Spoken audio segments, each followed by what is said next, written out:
नमस्कार दोस्तों, स्वागत है आपका आपके अपने YouTube channel RKM studies centre पे।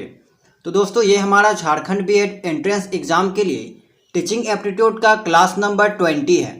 और आज के इस क्लास में हम लोग एक इम्पॉर्टेंट टॉपिक व्यक्तिक भेद के बारे में जानने वाले हैं। यहाँ से आपके एग्ज़ाम में जो सवाल पूछे जाते हैं, इसीलिए यह जो टॉपिक है आपके एग्ज़ाम के पॉइंट ऑफ व्यू से इम्पॉर्टेंट है। ओके, तो यहाँ पे इनके बारे में हम लोग सबसे पहले क्या करेंगे कि इसके भेद के बारे में जानेंगे। ठीक है, इसका डिफिनेशन जानने के बाद हम लोग इसके भेद के बारे में जानेंगे। इनके दो भेद होते हैं, व्यक्तिक भेद और समूह भेद। यहाँ पे अब ये दोनों नाम आपको सेम दिखने को मिलेगा। ठीक है, आप यहाँ पे कंफ्यूज नहीं होइएगा कि ये दोनों तो आपका सेम है। बिल्कुल यहाँ पे ये दोनों जो है वो आपका सेम ही है। ठीक है, कोई भी यहाँ पे डिफरेंस नहीं है। उसके बाद व्यक्तिक भेद को आगे चलकर दो भागों में बांटा गया है, अंतर्व्यक्तिक भेद और अंतर्व्यक्तिक भेद। और ज़्यादातर जो प्रश्न है दोस्तों, वो आपका यहीं से पूछा जाता है। ठीक है, अंतर्व्यक्तिक भेद और अंतर्व्यक्तिक भेद से ही यहाँ पे जो है आपका प्रश्न बनता है। तो चलिए हम लोग देखते हैं सबसे पहले कि व्यक्तिक भेद का क्या मतलब है। व्यक्तिक भेद का दूसरा नाम जो है व्यक्तिक विभिन्नता भी है। ठीक है, व्यक्तिक भेद को दूसरा नाम व्यक्तिक विभिन्नता के नाम से भी जाना जाता है। व्यक्तिक विभिन्नता का अर्थ है एक व्यक्ति से दूसरा व्यक्ति शारीरिक रचना यथा रूप में, रंग में, शारीरिक गठन, बौद्धिक योग्यताओं, विशिष्ट योग्यताओं या फिर आप रुचि कह लीजिए, व्यक्तित्व संबंधी विभिन्न गुणों आदि में भिन्न होता है। ठीक है, तो ये आपका व्यक्तिक भेद है। समझ लीजिए आपकी यहाँ पे दो इंसान हैं, मान लीजिए दो पर्सन यहाँ पे खड़े हुए हैं, दोनों में कहीं ना कहीं, ठीक है, विभिन्न गुणों में अंतर पाया जाएगा। ये स्वाभाविक सी बात है। चाहे आप रंग रूप ले लीजिए, शारीरिक गठन ले लीजिए, इनके योग्यताओं ले लीजिए, इनके रुचियों में ले लीजिए, कुछ ना कुछ यहाँ पे इनका जो है वो डिफरेंस पाया ही जाएगा। तो यही जो डिफरेंस है वो आपका व्यक्तिक भेद है। राइट, अब यहाँ पे व्यक्तिक भेद के रिगार्डिंग जो है वो कुछ साइंटिस्ट कह सकते हैं, कुछ विद्वानों ने जो है वो मनोवैज्ञानिक कह लीजिए या फिर विद्वान कह लीजिए, इन्होंने अपना अपना यहाँ पे मत दिया है। जैसे कि एक इम्पॉर्टेंट है आपका जेम्स ड्रेवर के अनुसार। जेम्स ड्रेवर ने व्यक्तिक भेद को अपने भाषा में डिफाइन किया है। इन्होंने कहा है कि एक समूह के सदस्यों में औसत से शारीरिक तथा मानसिक विशेषताओं का विचलन ही व्यक्तिक भिन्नता है। तो इसके स्टेटमेंट को आपको एज इट इज जो है वो याद कर लेना है। ठीक है, यहाँ पे आप कोई भी बदलाव नहीं कर सकते। फिर से देखिएगा कि एक समूह के सदस्यों में औसत से शारीरिक तथा मानसिक विशेषताओं का विचलन ही व्यक्तिक विभिन्नता है। ठीक है, ये आपका जेम्स ड्रेवर का कहना था। दूसरा है स्किनर। स्किनर ने क्या कहा कि मापन किया जाने वाला व्यक्तित्व का प्रत्येक पहलू व्यक्तिक भिन्नता का अंश है। ये आपका पूछा जा सकता है कि मापन किया जाने वाला व्यक्तित्व का प्रत्येक पहलू जो है वो क्या है, व्यक्तिक भिन्नता का अंश है। उक्त परिभाषाओं से स्पष्ट होता है कि विभिन्न व्यक्तियों की लंबाई, चौड़ाई, भार, रूप, रंग, बुद्धि, स्मृति, अवधान, कल्पना, रुचि, आदतों आदि में अंतर होता है। यही अंतर्व्यक्तिक भेद कहलाते हैं। ठीक है, यही जो है वो आपका अंतर्व्यक्तिक भेद कहलाते हैं। तो यहाँ पे देखिए, यहाँ पे अंतर्व्यक्तिक भेद नहीं होगा। ठीक है, ये तो हम लोग आगे चलकर पढ़ेंगे। यहाँ पे ये आपका हो जाएगा व्यक्तिक भेद। ठीक है, व्यक्तिक भेद कहलाते हैं। अब देखिए व्यक्तिक भेदों के प्रकार। तो यहाँ पे जैसे कि स्टार्टिंग में मैंने आपको बताया कि व्यक्तिक भेद के दो प्रकार होते हैं, एक व्यक्तिक भेद, ठीक है, आगे चलकर ये भी आपका एक व्यक्तिक भेद ही कहलाएगा, और दूसरा जो होता है समूह भेद होता है। तो व्यक्तिक भेद के बारे में हम लोगों ने पढ़ लिया। अब हम लोग थोड़ा सा जान लेते हैं कि व्यक्तिक भेद के आगे चलकर दो टाइप होते हैं, अंतर्व्यक्तिक भेद और अंतर्व्यक्तिक भेद। तो अब हम लोग अंतर्व्यक्तिक भेद, अंतर्व्यक्तिक भेद और अंतर्व्यक्तिक भेद के बारे में जानते हैं। ठीक है, देखिए व्यक्तिक भेदों के प्रकार, तो इसके दो भेद होते हैं आपका, एक व्यक्तिक भेद जिसका इंडिविजुअल डिफरेंसेस इंग्लिश में कहा जाता है, और दूसरा समूह भेद यानी कि ग्रुप डिफरेंसेस। व्यक्तिक भेद के बारे में हम लोगों ने जान लिया। ठीक है, सेम डिफिनेशन है, कोई अलग नहीं है इसका। यहाँ पे दो भेद हैं, अंतर्व्यक्तिक जिसको इंटर इंडिविजुअल डिफरेंस कहते हैं, और दूसरा अंतर्व्यक्तिक भेद इंट्रा इंडिविजुअल डिफरेंस कहते हैं। अब इसमें क्या अंतर है, ठीक है, इसको हम लोग देखते हैं कि अंतर्व्यक्तिक भेद किसे कहा जाता है। तो विभिन्न गुणों में विभिन्न व्यक्ति, ठीक है, यहाँ पे दो व्यक्ति का बात किया जाता है। ठीक है, अगर आपसे पूछा जाए अंतर्व्यक्तिक भेद, तो यहाँ पे हमेशा जो है वो दो पर्सन का यहाँ पे कंपेयर किया जाएगा। ठीक है, दो पर्सन के बीच विभिन्नता दिखाई जाती है। तो देखिए विभिन्न गुणों में विभिन्न व्यक्ति परस्पर एक दूसरे से भिन्नता रखते हैं, चाहे वो आपका शारीरिक रचना को लेकर है, बौद्धिकता को लेकर है, व्यक्तित्व को लेकर है, रुचि, मूल्य, अभिवृत्ति, वृद्धि एवं विकास आदि में अंतर्व्यक्तिक भिन्नता मुख्य रूप से पाया जाता है। ठीक है। तो यहाँ पे इंटर अगर बात किया जाए इंटर इंडिविजुअल के बारे में, तो यहाँ पे दो व्यक्तियों के बीच भिन्नता पाई जाती है, ठीक है। लेकिन जब हम लोग अंतर व्यक्तिक भेद के बारे में जानते हैं, ठीक है, इंट्रा इंडिविजुअल डिफरेंसेस, तो यहाँ पे दो व्यक्तियों के बारे में बात नहीं की जाती है, एक ही व्यक्ति के बारे में बात की जाती है, उसके आंतरिक जो स्वभाव है, ठीक है, उसके आंतरिक जो गुण हैं उनके बारे में यहाँ पे डिस्कस किया जाता है। जैसे कि देखिए, अंतर व्यक्तिक भेद से अभिप्राय है व्यक्ति स्वयं में निहित, ठीक है, स्वयं में निहित विभिन्न गुणों में भी अंतर रखता है। जैसे कि उदाहरण के लिए विभिन्न स्कूल विषयों की योग्यताओं में अंतर। मान लीजिए कि यहाँ पे एक कोई पर्सन खड़ा है, ठीक है, मान लीजिए इसका नाम राम है। अब अगर ये स्कूल में पढ़ता होगा तो उसके स्कूल में 5 सब्जेक्ट कम से कम मान लीजिए कि चलता होगा, 5 सब्जेक्ट, ठीक है। अब जरूरी नहीं है कि ये पाँचों सब्जेक्ट में अच्छा खासा होगा, जरूरी तो नहीं है, किसी सब्जेक्ट में तेज होगा, किसी सब्जेक्ट में कमजोर होगा। तो यहाँ पे जो अंतर पाया जाएगा, ठीक है, वो आपका अंतर व्यक्तिक भेद होगा। ये आपका जो अंतर है स्वयं में निहित है, ठीक है, आपका आंतरिक अंतर है, ठीक है। तो ये आपका अंतर व्यक्तिक भेद कहलाएगा। उसी तरह उदाहरण के लिए यहाँ पे हमने आपको बताया कि स्कूली विषयों की योग्यताओं में अंतर, विभिन्न प्राथमिक मानसिक योग्यताओं तथा शाब्दिक यथाशाब्दिक शब्द प्रभाव में अंतर, गणितीय योग्यता में अंतर, स्थानागत योग्यता, स्मृति विस्तार, गतिवाही कुशलता, आगमन व निगमन तर्क, क्रियाशीलता में अंतर। तो ये सब जो है आपका अंतर व्यक्तिक भेद के अंतर्गत आता है। ये सब नाम आपको थोड़ा ध्यान में रखना है क्योंकि यहीं से पूछा जाता है, ठीक है। मान लीजिए पूछा जा सकता है कि गणितीय योग्यता कौन सा अंतर भेद के अंतर्गत आता है, ठीक है, कौन सा व्यक्तिक भेद है, ये आपको यहाँ पे पूछा जा सकता है। तो आपको बताना होगा कि अंतर व्यक्तिक भेद है, ठीक है। उसी तरह पूछा जा सकता है कि क्रियाशीलता में अंतर कौन सा व्यक्तिक भेद के अंतर्गत आता है, तो अंतर व्यक्तिक भेद के अंतर्गत। तो ये सब चीज़ें आपको थोड़ा सा ध्यान रखना होगा, राइट।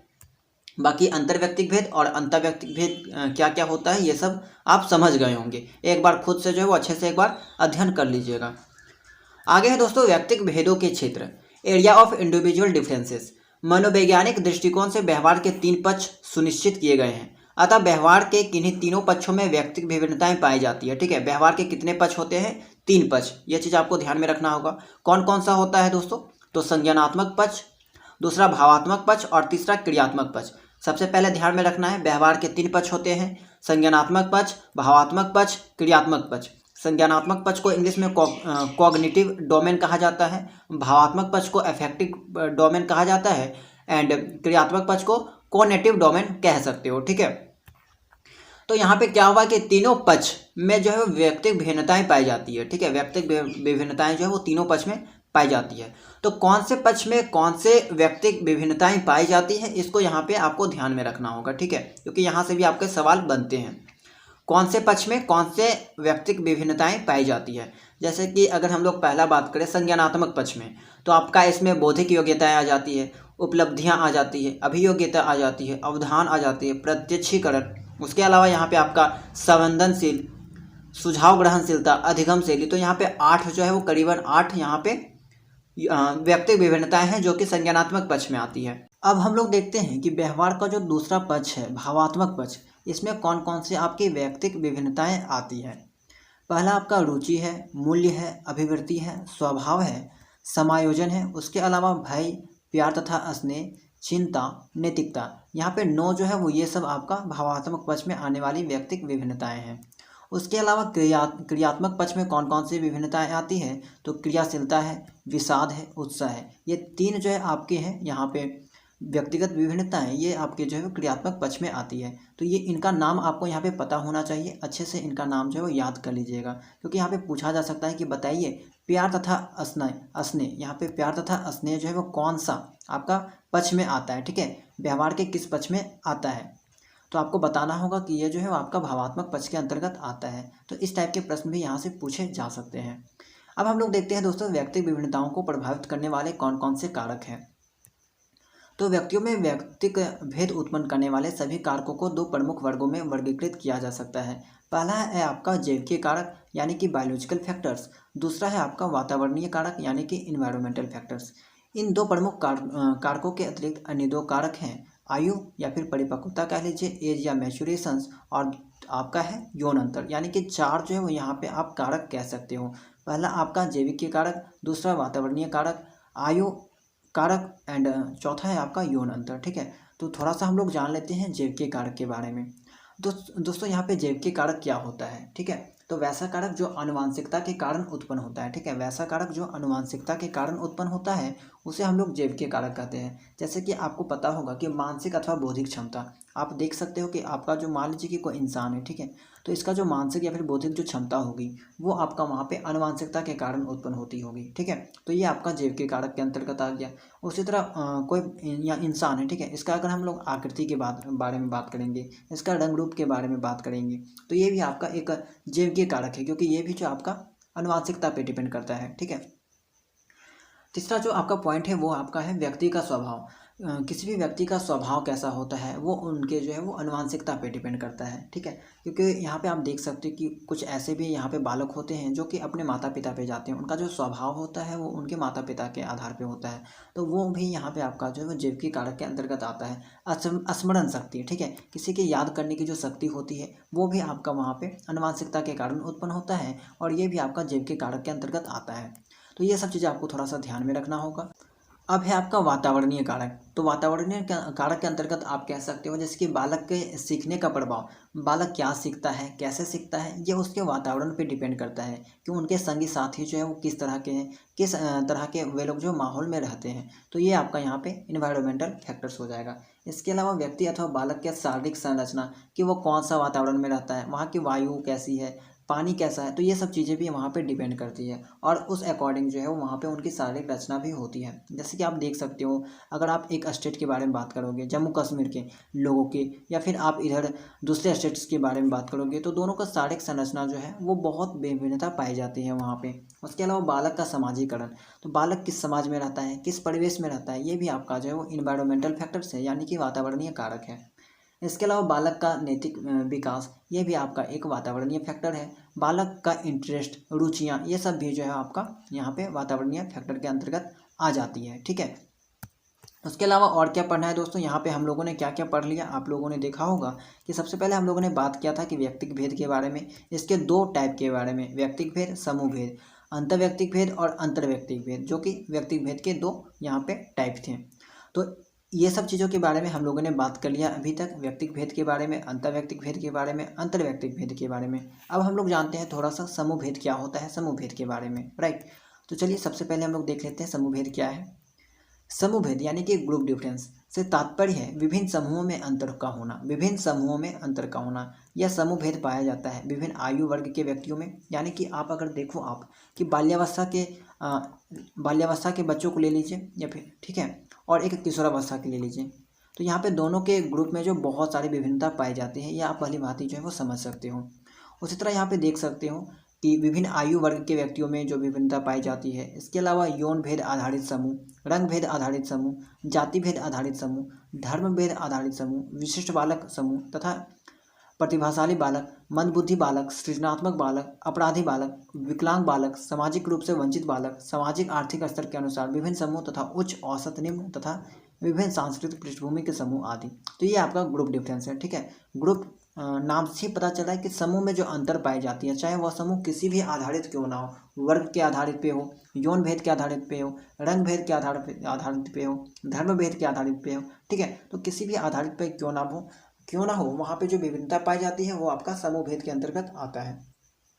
तो दोस्तों इस क्लास में इतना ही। आई होप कि आपको क्लास जो पसंद आया होगा, सभी चीज़ें समझ में आई होगी। इस क्लास में हम लोगों ने साधारणता जो है व्यक्तिक भेद के बारे में बात किया है, और इतना सब चीज़ें आपको यहाँ पे पढ़ना होगा, ठीक है, क्योंकि इसके बाद हम लोग जो टॉपिक पढ़ेंगे उसके लिए ये जो क्लास है वो इम्पॉर्टेंट है, तभी आपको आगे की चीज़ें जो है वो समझ में आएगी। ये आपका जो एक तरह से बेसिक क्लास था, ये एक आज से हम लोगों ने एक नया चैप्टर स्टार्ट किया है, और ये आपका आज का जो है वो एक बेसिक क्लास है। इसके बाद हम लोग जो है 1 बाय 1 इसके इंपॉर्टेंट टॉपिक को बात करेंगे, ठीक है, इसके इंपॉर्टेंट टॉपिक को डिस्कस करेंगे। तो दोस्तों आई होप कि क्लास आपको पसंद आया होगा, तो वीडियो को लाइक कर दीजिएगा, और अगर आप इस चैनल में नए होंगे तो चैनल को सब्सक्राइब कर लीजिएगा। हम लोग मिलते हैं नेक्स्ट क्लास में किसी नए टॉपिक के साथ। ओके।